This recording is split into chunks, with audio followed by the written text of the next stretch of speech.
guys, so ngayon, i-check ko yung gamit ni Zach.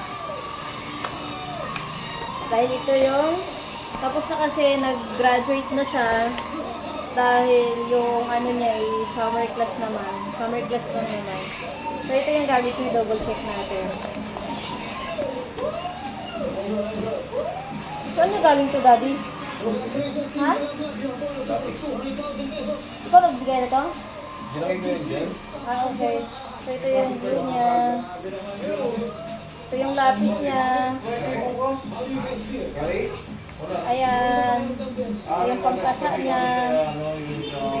Tapos, ayan. Binilan ko sa kanang clay. Ito. So, ito na lang natira. At saka ito yung nagamit na niya.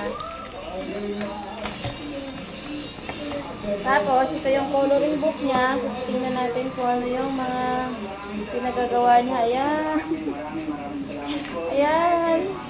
Mga ginawa ng aking anak na 3 years old. At ito naman, nilagyan niya lang, dinikit-dikit niya yung ano, dito papel. Mga shape.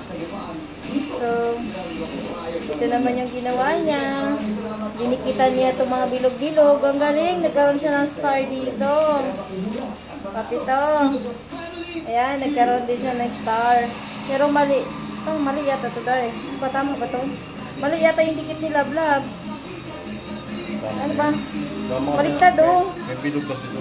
Kaya nga ito baliktad. Baliktad na yung pagkakalagay. Ito yung ginawa ni Kulit. Tapos, yung crayons niya very good dahil hindi naman siya bali. Hindi niya binali. O, ito may panagagawa ng anak ko. Yan. At ito na yung kanyang certificate sa Our Lady of Loreto Catholic School of Las Piñas, Inc. Ayan. Yung kanyang certificate after ng summer class.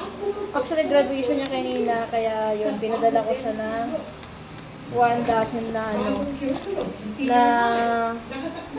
ano tawag nito, Dunkin Donut kasi every time na mag-graduation yung mga summer class doon, kumakain sila yun. So ito yung kumpleto pa naman yung gamit ni Jack. Very good siya doon. Pero mag-aaral na siya by June sa barangay. Dahil meron namang malapit lang dito, 1 ride lang. At least yun, itipid-tipid charge. Mahal kasi doon sa, ano, nag-inquire ako doon sa may Robinsons. 6,000, 12 sessions. Tapos, meron naman dito sa may ano, Dibay, ang mahal, 6,000 nursery. Tapos, doon dito sa may San Loreto, 1 year naman yun, nursery din. 37. Sayang naman. Kaya idol ko lang si Saksa. Bye! Thanks for watching guys. Don't forget to like, share, and subscribe.